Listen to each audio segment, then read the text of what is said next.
Est-ce que ça vous arrive d'avoir des collègues qui se laissent un petit peu aller avec le temps? Par exemple, ce bon vieux Gérard, 30 ans d'expérience dans la boîte et qui n'est plus qu'à 2 ans de la retraite. Ça arrive très bientôt, et il se la coule douce en attendant les beaux jours. Et vous savez quoi? C'est un petit peu la sensation comme donne Sergio Pérez. Le pilote mexicain a marqué son époque. Il a été un rouage essentiel dans le titre de Red Bull en 2021. Et il a aussi contribué au dernier championnat constructeur. Même si ce n'est évidemment pas au niveau de Verstappen, il a tout de même été un bon lieutenant. Mais depuis quelque temps, notre ami Sergio semble se laisser aller. Cela fait 1 an et demi qu'il est devenu, disons, un boulet pour son équipe. Certes, l'an dernier, il a terminé 2e du championnat, ce qui était l'objectif. Mais il faut avouer qu'il a traversé une saison extrêmement compliquée, avec l'une des meilleures voitures de l'histoire. Bon, malgré tout, atteindre cette 2e place lui a permis de conserver son baquet. Pérez entamait donc une nouvelle saison avec Red Bull, avec la volonté d'élever son niveau de jeu. L'an dernier, il a pu profiter d'une voiture exceptionnelle, d'une concurrence faible et d'un Max Verstappen au-dessus du lot. Tout ça, ça a permis de masquer ses propres limites. Mais on se disait que si la concurrence réussissait à se rapprocher de Red Bull, Verstappen seul aurait bien du mal à maintenir les 2 titres aux pilotes et constructeurs. Et bingo, c'est exactement ce qui se passe cette saison. Verstappen est encore à un niveau extraordinaire, ce qui lui permet de rester leader du championnat.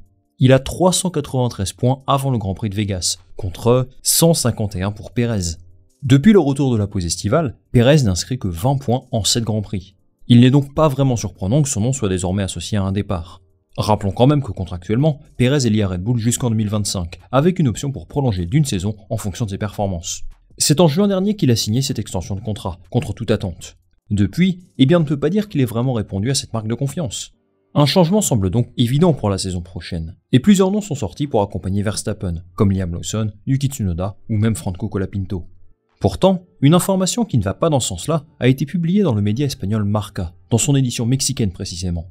Ils affirment que Sergio Pérez sera bien sur la grille l'an prochain, sous les couleurs de Red Bull. Eux de leur côté affichent une certaine confiance, au point que j'ai vu beaucoup de fans se résigner.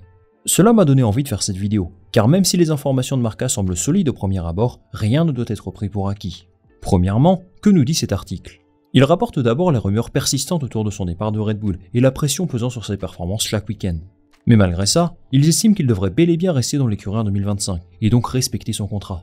Pour justifier sa place dans l'équipe, Marca met en avant le soutien de ses sponsors. Vous savez peut-être qu'il est accompagné par des entreprises puissantes en Amérique latine, comme les groupes de télécommunications Claro et Telcel. Ils évoquent un soutien financier total autour des 30 millions de dollars, ce qui est largement suffisant pour couvrir son salaire et offrir à Red Bull des arguments économiques solides. De plus, Pérez attire énormément de fans en provenance d'Amérique latine. J'étais par exemple présent à Miami l'an dernier, et je vous confirme que c'était de loin le pilote le plus populaire de la grille. Il a également une grosse cote à Las Vegas, à Austin et bien sûr à Mexico City. Enfin, l'article dénonce le manque d'attractivité des concurrents de Pérez. Colapinto mis à part, on compare surtout avec Tsunoda et Lawson. Red Bull n'a pas franchement envie de s'associer avec Tsunoda, car lui et Honda partiront d'ici 1 an. Quant à Lawson, le marché néo-zélandais n'est évidemment pas aussi attractif. Après, bien sûr, certains pilotes réussissent à créer une image qui rassemble bien au-delà de leur pays. Ricciardo avait par exemple fait ça à l'époque. Mais est-ce que Lawson et Tsunoda peuvent peser autant qu'un Pérez d'un point de vue marketing? Je ne pense pas. Pour reprendre les termes de Marca, Pérez serait donc assuré de conserver son siège chez Red Bull. Alors maintenant, est-ce que ce qu'il raconte est vrai? Pour l'instant, c'est le seul média qui a affirmé ça. Vivant personnellement en Espagne depuis près de 8 ans, Marca, c'est un média que je connais bien. À l'origine, c'est un journal espagnol, mais qui s'étend aujourd'hui dans plusieurs pays hispanophones. De base, je ne le considère pas comme une source sûre. Dernier exemple en date, ils affirmaient que Vinicius serait le Ballon d'Or cette saison. C'est raté, puisque c'est Rodri qui l'a remporté. Il faut quand même faire la différence entre Marca Espagne et Marca Mexique. Ce sont 2 rédactions différentes, avec des journalistes différents, et qui trouvent leurs informations à des endroits différents. Sergio Pérez a certainement des contacts avec ce média, Pérez ou en tout cas son entourage. Mais ce qui me choque le plus, c'est qu'il y a une phrase de cet article qui n'a été reprise par aucun média. Et pourtant les amis, c'est pour moi la plus importante. Ils disent, mot pour mot, que Pérez a un contrat jusqu'en 2025 et qu'à moins d'un retournement de dernière minute, ce qui n'est pas impossible chez Red Bull, il devrait continuer son aventure dans l'écurie. Donc en gros, cet article qui est censé assurer que Sergio Pérez sera sur la grille l'an prochain se conclut par une phrase extrêmement vague. C'est-à-dire que même eux n'ont pas 100% confiance en leur information. En somme, moi personnellement, je ne considère pas la présence de Pérez en 2025 comme acquise. En fait, pour moi, c'est très simple. Red Bull n'a pas vraiment d'intérêt à se séparer de lui maintenant. Ils sont 3e au championnat constructeur, ce qui est loin de l'ambition initiale, c'est vrai. Mais d'un autre côté, ça peut leur donner un potentiel avantage pour la saison prochaine. Vous savez que le temps en soufflerie fonctionne par palier. Le dernier du championnat a le plus d'heures et le premier le moins d'heures. La RB20 cette année a montré ses limites. Et en terminant 3e, Red Bull s'offrirait ainsi de précieuses heures supplémentaires dans leur usine. De base, je pars du principe qu'une écurie vise tous les titres possibles. Mais cette année, je pense que Red Bull se fiche un petit peu du titre constructeur. Le plus important évidemment, c'est que Verstappen soit champion. Il est en bonne position pour le faire. Ça pourrait être dès le prochain Grand Prix. Mais cette saison, eh bien ça a été un petit peu chaud. Sans une monoplace au-dessus du lot en début de championnat, il n'aurait eu absolument aucune chance d'être dans la course pour le titre. Parce que depuis quelques mois, sa voiture n'est clairement plus la meilleure de la grille. Il y a un vrai écart de performance avec McLaren et Ferrari. Si cet écart se confirme en 2025, Max Verstappen ne sera pas champion du monde. Aussi fort soit-il, c'est impossible qu'il remporte le championnat avec cette voiture-là. Du coup, eh bien une solution est de s'offrir davantage de temps en soufflerie, pour combler ses faiblesses accumulées toute la saison. Cela permettrait à Verstappen d'être en course pour un 5e titre au pilote l'an prochain, ce qui serait fabuleux pour l'image de Red Bull. En vrai, il y a aussi un enjeu stratégique là-dedans, puisque Verstappen a des clauses dans son contrat qui lui permettent de quitter Red Bull si la performance ne suit pas. Il est donc essentiel de lui offrir une voiture compétitive, à la hauteur de ses ambitions et des ambitions de son employeur.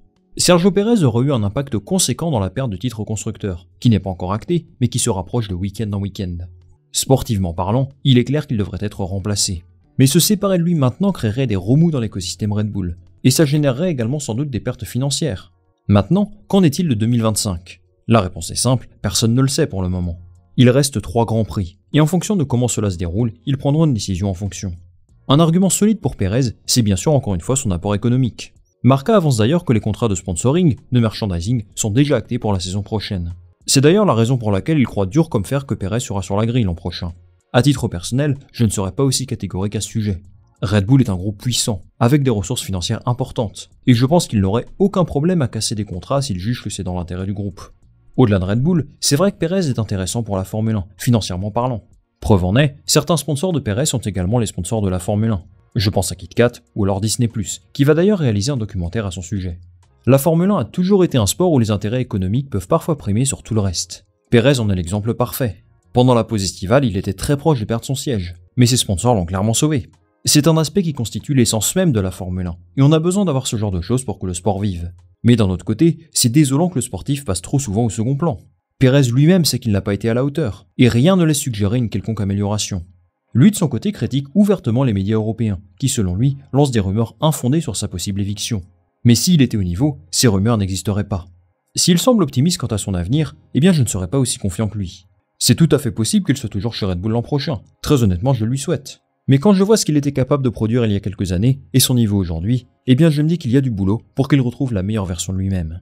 Merci les amis d'être restés jusqu'au bout de cette vidéo. J'attends en commentaire votre avis sur la situation de Sergio Pérez. Est-ce que vous pensez qu'il va rester, contre toute attente? Moi je lirai tout ça attentivement. Avant de se quitter, pensez à liker cette vidéo, à la partager autour de vous, et bien sûr à l'abonnement pour le référencement et la visibilité. On va se retrouver très vite pour une nouvelle vidéo. Salut, à la prochaine.